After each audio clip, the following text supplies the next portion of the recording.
the arbiter verbund. Tell us anything First of all, you know. my father came here in 1912. There was a big immigration at that time. And he came here because he had a sister here. And she had married Melech Chernitsky, who was her cousin.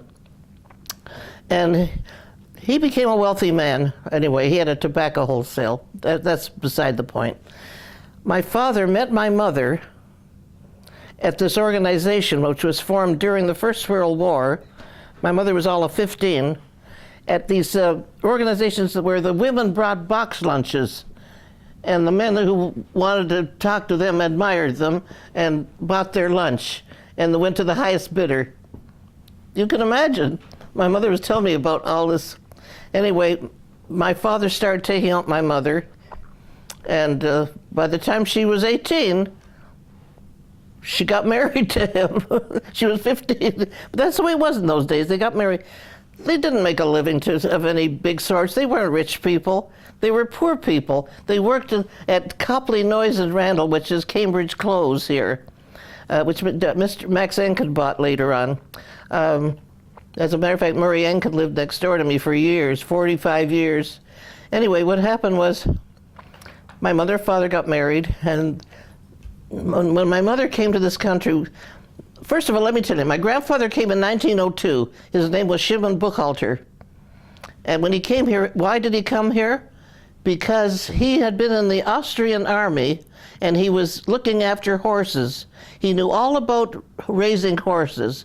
So after 7 years, when he got out, and he got married to my grandmother, who he met, of course, in the old country, they sent him here from the government of Austria, Franz Joseph.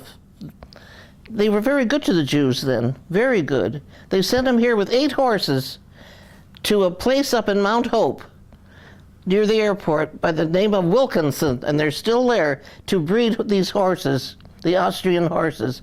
When my grandfather came to the port here, Ora Pakin met him. Do you remember Ora? You don't know the Pakins? You've heard of the Pakins. What's his name? Steve Pakin is his grandson. Ora Pakin met my grandfather, and it was customary to invite any Jewish man that came from another country for Shabbos. Mm-hmm. So he invited my grandfather. They became very good friends, and my grandfather decided this is where he wanted to live. But he had to go back. After he delivered the horses up to the mountain, took a day and a half to get up to Mount Hope with the horses. And he had to come back with one horse and a wagon. The Morag loaned it to him. And he came back, and he went back and forth to Europe 4 times between 1902 and 1910, and he told my grandmother that they better come. They had a lovely home, and they had orchards, they had everything. You better come, because there's going to be wars here, and they're going to kill each other for 100 years. He had such foresight, but he knew from what he heard. And we came to Hamilton. My grandfather became the first president of the shul on Cannon Street. His name was Shimon Buchhalter. I have a grandson named for him, right here. Anyway, my grandfather, it was a shtibel. You know what a shtibel was? In 1921, my grandmother passed away. She was only 46, and that's her picture up there. She was gorgeous. She had red hair and blue eyes. She was a lovely-looking woman, 46. And the shul on Cannon Street was mostly from Polish people. What I didn't know up till about 10 years ago, that a lot of them were my cousins to my grandmother. The Rotmans, the Mandels, they were... They were all cousins to my grandmother. And what can I tell you? I didn't know it, but this young man told me, his name is Howie Mandel. He was a doctor here. He told me, did you know your grandmother was my grandmother's cousin? I said, no, I didn't know it. He said, all they were. And what happened was they were all brought over from Poland by a cousin of my mother's. His name was Spitzer. And he ran a tailoring shop on King Street, right across from where that food store is now, Denninger's. and it was a building. Anyway, he ran a tailoring shop there where they made the uniforms for the war people in 1912, 14, 18. And of course, my mother being a new immigrant, she went to work there. And he became very wealthy doing all this. And he employed everybody that came from Poland worked there. Mr. Katz, you know, that owned the Hamilton Automotive, he worked there. All the Katzes, all the Mandels, anybody that was from Poland worked for my mother's cousin. My grandmother wanted her to marry him because he was a wealthy man, and how many men were getting wealthy? Pearl, could you talk a bit about, like, I remember you came to Namat once and you talked about Pioneer women. Yeah, I'm going to get to that in a minute. Anyway, what happened was my mother didn't want to marry this man because he was 15 years older, and she married my father. Anyway, that's another. But my father was a very active Zionist, and he belonged to the Arbiter Verband, which is the Jewish National Workers Alliance, Branch 11. I remember it exactly. That had 145 wonderful men who were poor men, working men. Some of them hardly made a living. Everybody went to Vine Street, where they had bought about 10 years before, to get free loans, to get money so they could live. And when they had it, they paid it. And if they didn't have it, they can't take blood from a stone. And you know who said that to my dad? Your grandfather, Mr. Goldblatt. He came to my father, and my dad had an accident, and he came to him on the streetcar. Listen to this. And he said, Mr. Chance, he said, I know that you're not well and you're not able to work like you did, but I want you to know I want to loan you money. You can start a delicatessen business because your wife is a wonderful cook and this and that. He said, and you'll make a living, and if you'll have the money, you'll pay me back. And if you don't, well, can't take blood from a stone. That's what he was like. He was a true... I don't think I've ever met anybody like him ever, or I will again.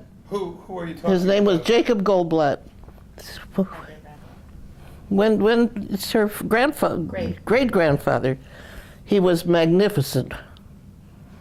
And so was Mr. Tackefman. Yeah, can you say a few things about Mr. Tackefman? Mr. Tackefman was, I think he wasn't related to him, but he was a Luntsman, you know, from the same place. Anyway, I want to get back to the organizations.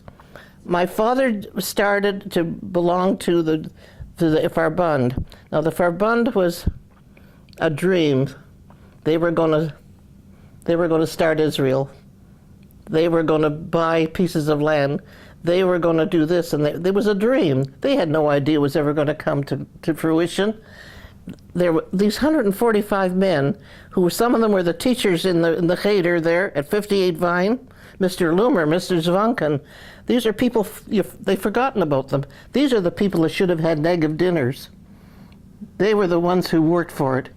Anyway, I used to go around with my father when I was 2 in the carriage with a tush, we used to call it a leather tush, a long leather, and collect from the blue boxes all around the Jewish neighborhood, around York Street, around McNabb Park, all in that area. It was pretty solid.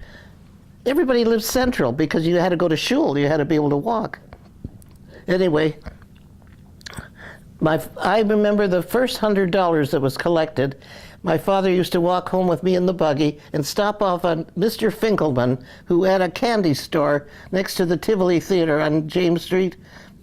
And he was in the Hestry Shul. He was the one that used to collect the money. You know, $1, they'd bargain for the money. They had to run the shul. And when are you going to get the money? When you have a captive audience. Anyway, my dad and I went down into the basement. Mr. Finkelman was also a ladies' tailor. Everybody was a tailor, you know, from the old country. That's the only way they could get work. Anyway, what happened was they counted the money, pennies, nickels, dimes, and Mr. Finkelman liked to talk with my dad because my dad was very, how can I say, he was very, very learned in what was going on in the world. He introduced me to it from the time I was little. In fact, he was one of the first subscribers to the Jewish paper from New York called Der Tug. It started when it first started, and it ended the day my father died. I have the last copy. Can you imagine? Anyway, Mr. Finkelman was an avid member in the Verband. He also had 3 sons. 2 were pharmacists, and one was Jacob Finkelman, who was a professor of law at Osgood Hall. In fact, he taught or bore Alaskan. I just read, he just died at 103. What a clever man. Anyway, Mr. Finkelman was, how can I say, when you're a Zionist, you'd rather work for the cause than eat. And this is the way these men were. And I was at every meeting, sitting on my father's lap, and I'd hold the gavel, and he'd say to me, "Okay, Parallettes," bang, we start the meeting. Afterwards, okay. Where were the meetings? The meetings were on Vine Street, 58 Vine Street. It had been a house with a big double parlor, and oh, to me it was huge. And the cheder was upstairs, 4 bedrooms, that was where the cheder was. There was a lot of teachers after that, but the ones I knew were my father's friends, and they were all members in the Verband. And the Verband, when they counted the first $100, they sent it to New York, and they bought a dunam of land in Israel. A dunam, I don't know what it is, an acre or whatever it is. Anyway, this went on, but Mr. Finkelman used to stretch it out because he wanted my dad to stay and talk to him. And it was in a basement, and he used to press things, you know, and the steam was from the material, the wool. I can remember, I used to feel absolutely nauseous. So we used to say to him, "Rachmiel, hob rachmanis, mein Perle wird schon them and brechen." You know, he just wanted to tell him, do you understand what I mean? Anyway, he'd say, "Please." So my dad would hurry him up, and we'd get out of there, and we'd walk home to Wellington Street. Now, around Wellington Street and Cathcart Street was a lot of Jewish people, a lot, because you were near downtown, you were in the center of the city. And my grandpa had a barn at the back of the house where he boarded the horses for the peddlers, for all the peddlers on Cathcart Street. Even Rabbi Levine had a horse, and it was there. And Rabbi Levine was my grandpa's best friend, and he used to come in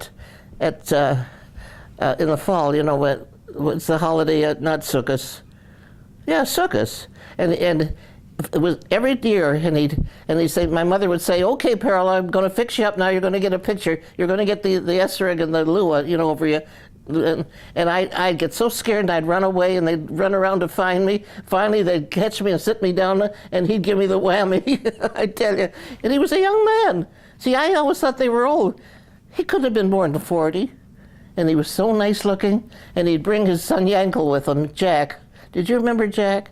No, but who are you talking about right now? Rabbi Levine. Rabbi Levine. Yeah. Now, Rabbi Levine was the rabbi at the Hess Street Shul. The Hess Street Shul was built from a shtibel, which started around 1923 by my relatives, my father's relatives, Chernitsky, and they made a big blueprint on the table of what the new shul was going to be. It was going to be huge. You can imagine Hess Street Shul. And I saw everything that was going to go into there on the table. And it became a lovely shul. Rabbi Levine was the first rabbi and the last rabbi. No one ever took his place. And he never left it. Whereas my grandfather, my mother's father, he was busy with the Polish shul on Cannon Street.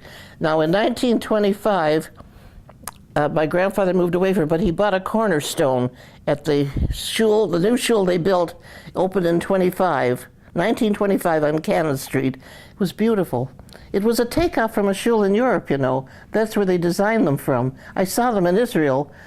I couldn't believe these are the same shuls. They designed it. It was beautiful. Oh, the chandeliers, but the women were upstairs, all around. When did Pioneer Women? Well, it's almost around the same time. I'm coming to it. Okay. I'm trying to tell you all the organization about the shul.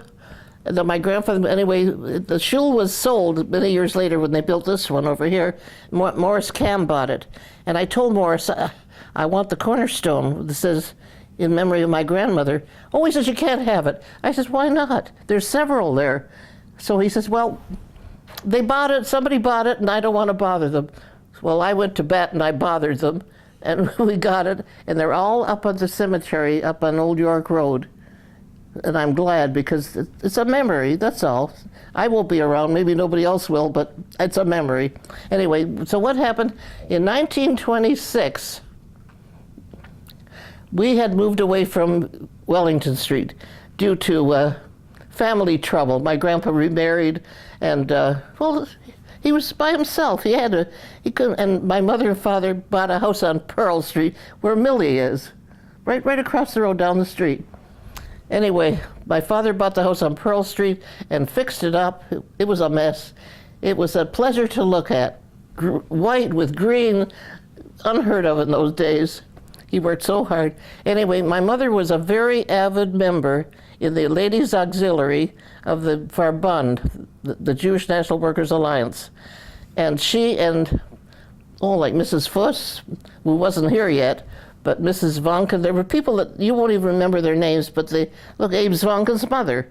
You saw a picture of that woman. Golda Meir had nothing on her, believe me, that she was a leader.